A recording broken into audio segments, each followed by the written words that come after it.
v turinskih zaporih.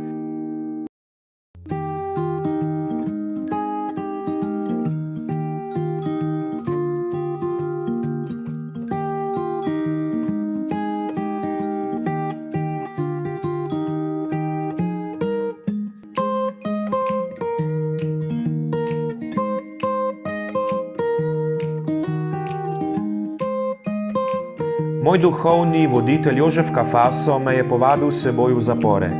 Tam sem se učil spoznavati, kako veliki sta človeška zloba in beda. Ob pogledu na številne najstnike stare, od 12 do 18 let, zdrave, krepke, bistre, ki so brez kruha in lepe besede tam pasli lenobo, se otepali s stenic in uši, me je obšla groza.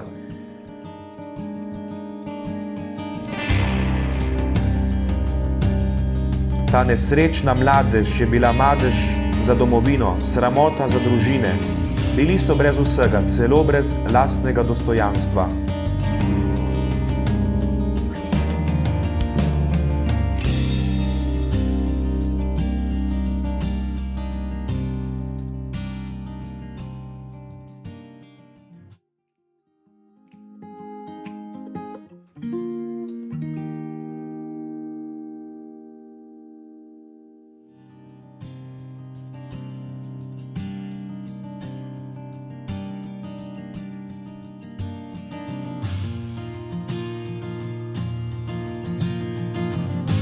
Mislil sem si, ti fantje bi morali na prostosti najti prijatelja, ki bi zanje skrbel, jih podpiral, jim svetoval ter jim ob nedeljah in praznikih pospremil v cerkev.